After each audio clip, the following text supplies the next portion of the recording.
ربنا آتنا في الدنيا حسنة وفي الآخرة حسنة وقنا عذاب النار۔ اللہ کی نعمتوں کی شکر گزاری کرنے کا سب سے بہترین طریقہ یہ ہے کہ ہم اللہ کا فرما بردار بندہ بن جائیں، اللہ کے حکم کو ماننے والا بن جائے، اللہ کی باتوں پہ چلنے والا بن جائے، اللہ کے عطا کردہ احکام پہ عمل پیرا ہونے والا بن جائے۔ یہ اللہ کی نعمتوں کی شکر گزاری ہے۔ لیکن کتنی افسوس کی بات ہے کہ آج اس گاؤں کے اندر، یہ اس گاؤں کی تاریخ کا پہلا دینی جلسہ ہے۔ ہمیں معلوم ہوا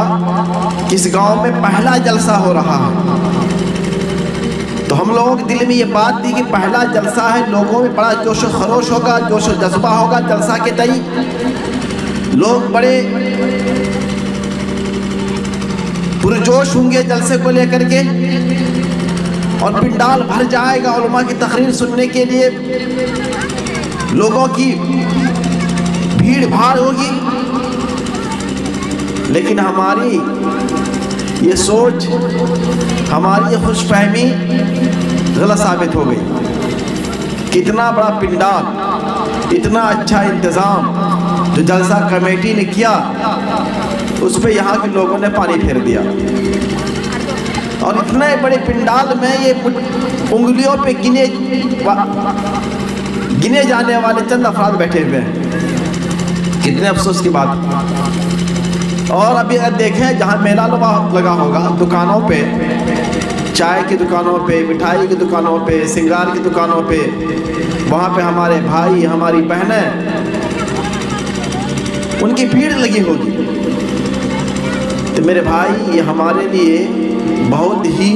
شرم کی بات ہے اور بہت ہی بدنصیبی کی بات ہے کہ آپ کے اس دور دراز گاؤں میں، دور افتاد گاؤں میں، علماء کرام اس ٹھنڈی کے موسم میں، اتنی سخت ٹھنڈی ہے، کڑاکے کی سردی ہے، علماء کرام موٹر سائیکل چلا کر کے 20 کلومیٹر سے 15 کلومیٹر سے آپ کے پاس پہنچے ہیں، آپ کو دین سکھانے کے لیے، دین کی باتوں کو بتانے کے لیے، اور آپ ہیں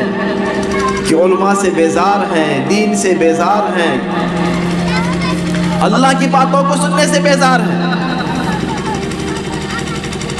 میرے بھائی، اس سے بڑھ کے بدنصیبی، محرومی اور کچھ نہیں ہو سکتی ہے۔ اور ہمارے چند بھائی جو بیٹھے ہوئے ہیں جلسہ گاہ میں، اس ٹھنڈی کے موسم میں، سردی کے موسم میں، یہ اللہ کی توفیق ہے، اللہ کی ہدایت آپ کو ملی ہوئی ہے کہ آپ جلسہ کو،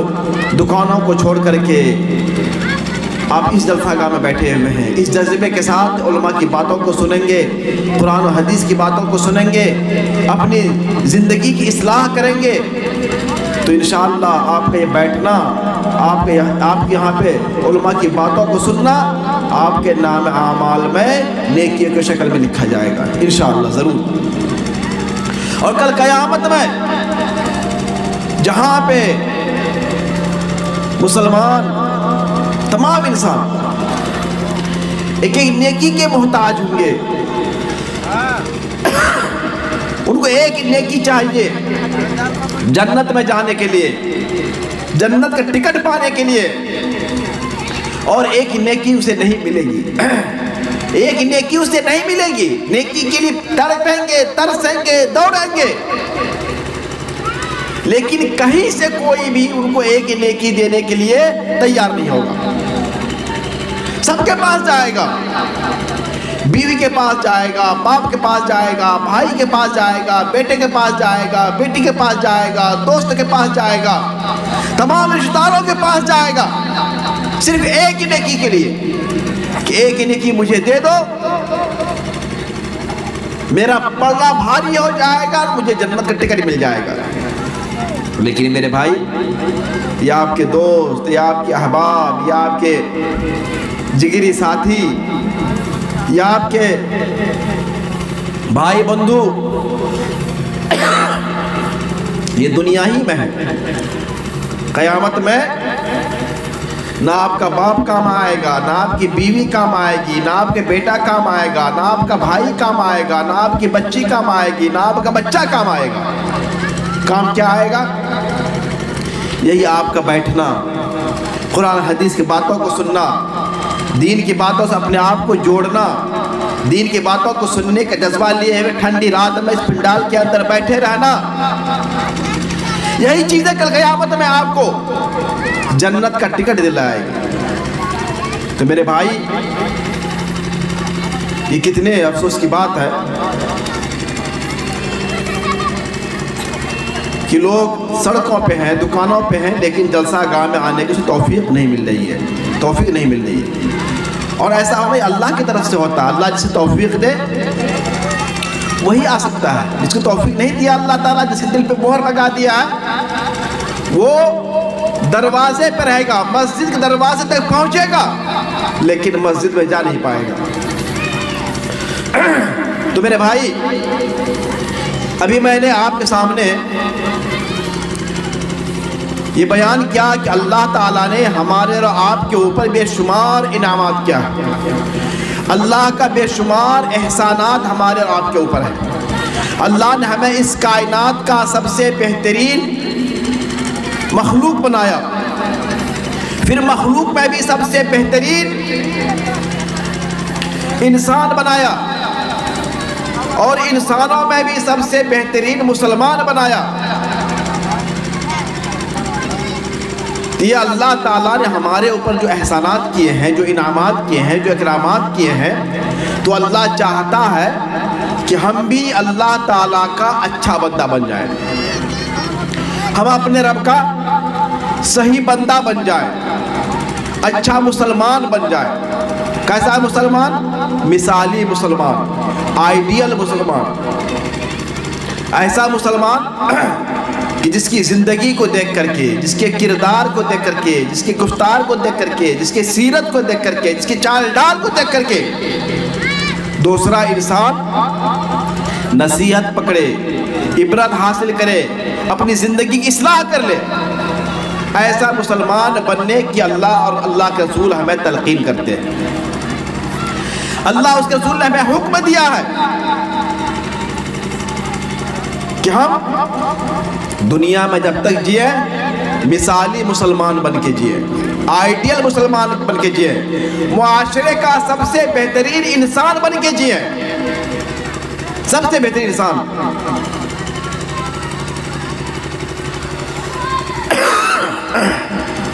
اور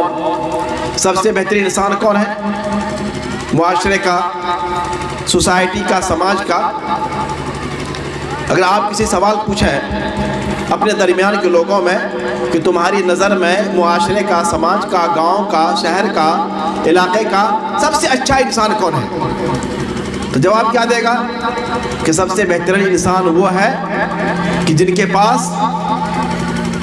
مال کی بہتات ہو، مال کی کثرت ہو، مال کی فراوانی ہو،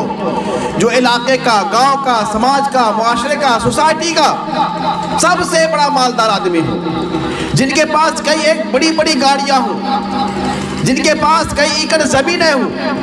جن کے پاس اونچے اونچے مکانات و محلات ہوں، جن کے پاس کئی بینک بیلنس ہو، جن کے پاس بڑی بڑی ڈگریاں ہوں، جن کے پاس بڑے بڑے عہدے اور پوسٹ ہوں، جن کے پاس صدارت ہو، جن کے پاس وزارت ہو، جو وزیر اعظم ہو یا وزیر اعلیٰ ہو یا کیا ایم ایل اے ہو، ایم پی ہو، کچھ بھی ہو، وہ سب سے بہترین انسان ہے. یہ جواب ہوگا ہمارا. لیکن نہیں، اگر آپ قرآن و حدیث کا مطالعہ کریں، اللہ اس کے رسول کی باتوں کو پڑھیں اور سنیں، تو آپ کو اندازہ ہوگا کہ یہ بہترین انسان نہیں ہے. اللہ کی نظر میں یہ مثالی مسلمان نہیں ہے، یہ معاشرے کا افضل انسان نہیں ہے، بہتر انسان نہیں ہے، بلکہ بہتر انسان کا، معاشرے کا، سوسائٹی کا، سماج کا. اللہ فرماتا ہے وَمَنْ أَحْسَنُ قَوْلًا مِّمَّنْ دَعَا إِلَى اللَّهِ وَعَمِلَ صَالِحًا وَقَالَ إِنَّنِي مِنَ الْمُسْلِمِينَ. کہ لوگوں سنو، تمہارے درمیان سب سے بہترین انسان وہ ہے، تمہارے سماج کا، تمہارے سوسائٹی کا، تمہارے معاشرے کا سب سے اچھا انسان کون ہے؟ جو اللہ کی طرف لوگوں کو بلاتا ہے، جو دین کی طرف لوگوں کو بلاتا ہے، دعوت دین کے فریضے سے جڑا ہوا ہے، جو دعوت و تبلیغ کے فریضے کو انجام دیتا ہے، جو قرآن و حدیث کی باتوں کو لوگوں تک پہنچاتا ہے، یہ اللہ کی نگاہ میں سب سے بہترین انسان ہے، سب سے افضل انسان ہے میرے بھائی، سب سے افضل انسان ہے۔ ایک انسان اگر ان کے پاس دنیا کے تمام طرح کی آشائش ہیں، چیزیں ہیں، لیکن اگر وہ قرآن و حدیث سے جڑا ہوا نہیں ہے، قرآن و حدیث کی باتوں سے غافل ہے، بے پرواہ ہے، ان سے اعراض کرتا ہے، ان کو جانتا نہیں ہے، تو میرے بھائی اللہ اس کے رسول کی نگاہ میں وہ انسان کبھی بھی اچھا انسان نہیں بن سکتا۔ اور ہمارے پیارے نبی محمد عربی صلی اللہ علیہ وسلم نے فرمایا کہ لوگوں سنو، تم میں سب سے بہتر انسان کون ہے؟ آپ نے فرمایا، صحیح بخاری کی حدیث ہے، خیرکم من تعلم القرآن وعلمہ، تم میں سب سے بہتر انسان وہ شخص ہے جو قرآن کو سیکھتا ہے اور دوسروں کو سکھاتا ہے، جو قرآن کو سیکھتا ہے اور دوسروں کو سکھاتا ہے۔ اللہ کے نبی فرماتے ہیں یہ دنیا کا سب سے بہترین، سب سے افضل ترین انسان، قرآن کا پڑھنے والا، قرآن کو یاد کرنے والا، قرآن کو اپنے سینوں میں محفوظ کرنے والا، قرآن کی باتوں پہ عمل کرنے والا، قرآن کی باتوں کو بیان کرنے والا، قرآن کے معانی پہ غور کرنے والا، قرآن کی باتوں لوگوں تک پہنچانے والا، اور خود قرآن پہ جو عامل ہے، قرآن پہ عمل کرنے والا ہے، اللہ نبی فرماتے ہیں وہ دنیا کا سب سے بہترین انسان ہے، سب سے بہترین انسان۔ جو لوگ قرآن سے جڑے ہوئے ہیں، قرآن و حدیث سے جو لوگ جڑے ہیں، وابستہ ہیں، جن کا مشغلہ، جن کا پیشہ، جن کا عمل قرآن کو پڑھنا، ان کی باتوں کو سیکھنا، ان پہ عمل کرنا اور پھر لوگوں کو اس پہ عمل کرانا، ان کی باتوں کو لوگوں تک پہنچانا، یہ اللہ کی نگاہ میں دنیا کا سب سے بہترین عمل ہے، سب سے بہترین عمل ہے۔ یعنی علماء اور حفاظ کرام، علماء کرام کے بارے میں اللہ کے نبی فرما رہے ہیں کہ علماء دنیا کے کائنات کے سب سے بہترین انسان ہیں، چونکہ قرآن یہ دنیا کی سب سے بہترین کتاب ہے، دنیا کے سب سے عظیم کتاب ہے، یہ کتاب دعوت ہے، کتاب ہدایت ہے، کتاب تلاوت ہے۔ اللہ نے اس کتاب کو نازل کیا انسانیت کے مسائل کے حل کے لیے، ہدایت کے لیے، تو جو اس کتاب کو پڑھے گا، سیکھے گا، اس پہ عمل کرے گا، لوگوں تو اس کی باتوں کو پہنچائے گا۔ اللہ نبی فرماتے ہیں خیرکم من تعلم القرآن وعلمہ، تم میں سب سے بہترین انسان وہ ہے جو قرآن کو سیکھتا اور سکھاتا ہے۔ تو میرے بھائی آج ہمارے معاشرے کے اندر، ہمارے سماج کے اندر یہ مسلمان ہیں جن کو اللہ نے قرآن عطا کیا، یہ قرآن سے نفرت کرتے ہیں، یہ قرآن سے نفرت کرتے ہیں، قرآن پڑھنے پڑھانے والے سے نفرت کرتے ہیں، جو علماء ہیں، جو طلباء ہیں، ان کو حقارت بھری نگاہوں سے دیکھتے ہیں اور کہتے ہیں یہ سماج کا سب سے ادنا لوگ ہیں، سب سے کمتر لوگ ہیں، سب سے حقیر لوگ ہیں، سب سے کمزور لوگ ہیں۔ حالانکہ ہمارے پیارے نبی جناب محمد عربی صلی اللہ علیہ وسلم کی حدیث ہے کہ تم میں سب سے افضل ترین انسان کون ہے؟ جو قرآن کو پڑھتا اور پڑھاتا ہے، چاہے وہ قرآن کا پڑھنے والا، چاہے ظاہری طور پہ ان کا لباس پھٹا ہوا ہو، غربت کی زندگی جی رہا ہو، معاشی اعتبار سے کمزور ہو، اقتصادی اعتبار سے بالکل نچلے درجے پہ ہو، لیکن اللہ اس کے رسول کی نگاہ میں سب سے بہترین انسان ہے، سب سے بہترین انسان ہے میرے بھائی۔ اور اللہ کے نبی جناب محمد صلی اللہ علیہ وسلم نے ایک حدیث کے اندر ارشاد فرمایا وَإِنَّ الْعَالِمَ لَيَسْتَغْفِرَ لَهُ مَنْ فِي السَّمَاوَاتِ وَالْأَرْضِ کہ لوگوں سنو، دنیا کے اندر عالم ہی وہ ایسی جماعت ہے، علماء کی جماعت ایسی جماعت ہے، طلباء کی جماعت ایسی جماعت ہے کہ جن کے لیے زمین و آسمان کی تمام چیزیں دعائے مغفرت کرتی ہیں، تمام چیزیں، فرشتے سے لے کر کے کیڑے مکوڑے تک علماء کے لیے دعا کرتی ہے، دعائے مغفرت کرتی ہے، دعائے رحمت کرتی ہے۔ پھر آگے اللہ نبی نے فرمایا حتی الحیتان فی الماء، حتیٰ کہ مچھلیاں جو پانی کے اندر رہتی ہیں وہ بھی عالموں کے لیے اللہ تعالیٰ سے دعا کرتی ہے۔ والنمل فی جحرها، چوٹیاں جو اپنے بلوں کے اندر ہے وہ چوٹیاں بھی علماء کے لیے دعا کرتی ہیں۔ اس سے بڑھ کے درجہ دنیا میں میرے بھائی کچھ نہیں ہو سکتا ہے، کچھ نہیں ہو سکتا ہے۔ آج ہم لوگ دنیا کے لیے بے چین ہیں، پریشان ہیں، بے قرار رہتے ہیں، صبح سے شام تک دنیا دنیا دنیا دنیا، روپے روپے، پیسے پیسے کرتے رہتے ہیں، اور بڑھاپے تک پہنچ جاتے ہیں اور پھر قبر میں چلے جاتے ہیں دنیا ہی دنیا کرتے کرتے۔ لیکن ہمیں قرآن پڑھنے کی، قرآن سیکھنے کی، قرآن سے وابستہ ہونے، قرآن سے جڑنے کی ہمیں توفیق نہیں ہوتی ہے، توفیق نہیں ہوتی ہے۔ تو میرے بھائی دنیا میں آپ جو آئے ہیں یہ آپ کی زندگی ایسے بیکار نہیں ہے، بلکہ کل قیامت میں اللہ تعالیٰ آپ سے آپ کی زندگی کے بارے میں سوال کرے گا، اور سب سے پہلا سوال یہی ہوگا آپ سے کہ آپ نے دین پہ عمل کیا کہ نہیں کیا، آپ نے قرآن سیکھا تھا کہ نہیں سیکھا تھا، آپ نے حدیث کی تعلیم حاصل کی تھی کہ نہیں کی تھی۔ چونکہ انسان صحیح مسلمان، صالح مسلمان اسی وقت بن سکتا ہے جب وہ قرآن حدیث پہ عمل کرنے والا بن جائے، جب اس کے اندر قرآن حدیث کا علم آ جائے، اللہ اس کے رسول کے فرمودات کا وہ جانکار بن جائے،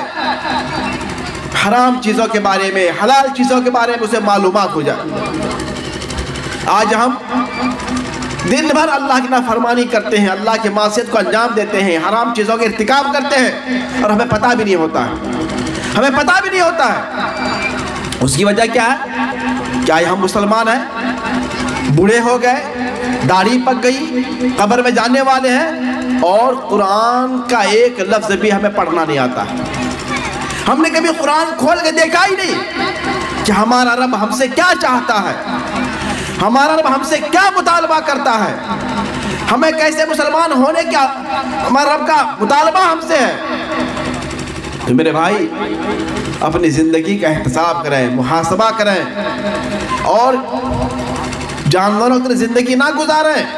مسلمان بنیں۔ اور کیسا مسلمان؟ آئیڈیل مسلمان بنیں، مثالی مسلمان بنیں، تاکہ کل قیامت میں اللہ تعالیٰ آپ کو صحیح مسلمان ہونے کا بھرپور بدلہ دے۔ صرف اہل حدیث ہو جانا کافی نہیں ہے۔ اہل حدیث گھر میں پیدا ہو گئے، اہل حدیث مسلک کے ماننے والے ہو گئے، نماز میں رفع الدین کر لیا، زور سے آمین کہہ دیا، بس جنت کے حقدار ہو گئے۔ باقی قرآن پڑھنا بھی نہیں آتا، حدیث پڑھنے بھی نہیں آتی، نماز سے طریقے سے بھی نہیں آتی، دعا بھی نہیں آتی، تو ایسے اہل حدیث ہونے کے اللہ کو کوئی بھی ضرورت نہیں ہے، نہیں اللہ کو اہل حدیث کی۔ تو اللہ تعالیٰ آپ کو مسلمان بنایا ہے، اور مسلمان میں بھی اللہ نے آپ کو اہل حدیث بنایا ہے۔ یہ بہت ہی امتیاز کی بات ہے، بہت ہی شرف کی بات ہے، بہت ہی بڑے مقام کی بات ہے کہ اللہ نے آپ کو اہل حدیث بنا کر کے بہت سی خرافات سے، شرک و بدعات سے محفوظ کر دیا میرے بھائی۔ تو میرے بھائی کہنے کا مقصد یہ ہے کہ آپ صحیح مسلمان بنیں، اور صحیح مسلمان اسی وقت بنیں گے جب آپ دین سے جڑیں گے، دین والے بنیں گے، دین کی باتوں پہ عمل کریں گے، اور دین کی باتوں پہ آپ اسی وقت عمل کر سکتے ہیں جب آپ دینی تعلیم سے جڑیں گے، قرآن حدیث سے جڑیں گے۔ اللہ تعالیٰ سے دعا ہے ہم تمام لوگوں کو صحیح طور پہ پکا سچا مسلمان بننے توفیق عطا فرمائے۔